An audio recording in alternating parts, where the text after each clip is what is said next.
যাতে মা হয়েছো বা যারা মা হতে চলেছো তাদের বলি, এই যে তোমরা ভয় পাচ্ছ যে কী হবে, কী করে কী হবে, শোনো, প্রথমত ভয় পাবে না।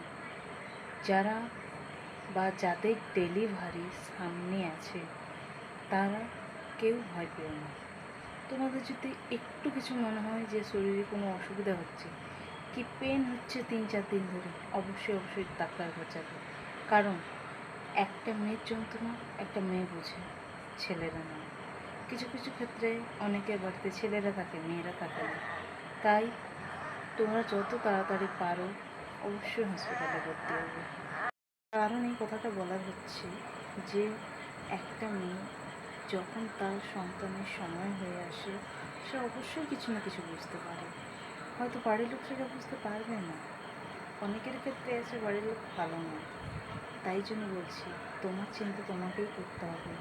আগের থেকেই হসপিটালে ভর্তি হও, তোমার 3-4 দিন বাকি আছে তাও তুমি ভর্তি হও। তুমি তোমার চিন্তা যদি না করো, তুমি তোমার সন্তানকে পৃথিবীর আলো দেখাতে পারবে না। এটাই হচ্ছে কলিযুগের নিয়ম। আর যদি এই ভিডিওটা তোমাদের কোনো কিছু বা একটু হলেও হেল্পফুল লাগে বা তোমাদের কিছু একটা সন্দেহ হচ্ছে, অবশ্যই কমেন্ট করে জানিও, আমিও তোমাদের সাহায্য করব।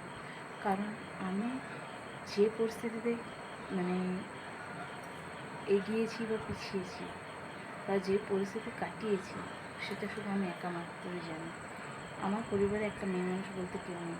আমি নিজে যে স্যাক্রিফাইস করছি সেটা তোমরা করো না, তাই এই কথাটা বলছি। আর যদি ভালো লেগে থাকে অবশ্যই পাশে থেকো, লাইক করো, কমেন্ট করো, শেয়ার করে দিও, আর চ্যানেলটাকে সাবস্ক্রাইব করো, যাতে আমি আরও তোমাদের অনেক ভিডিও দিয়ে সাহায্য করতে পারি। তোমাদের একটা লাইকে আমি অনেক মোটিভেট হই এবং তার সঙ্গে অনেক ভিডিও বানানোর চেষ্টাও করব। আজকের জন্য এতটুকুই। আশা করছি তোমরাও ভালো থাকবে। শুভরাত্রি। আজকের জন্য এতটুকু।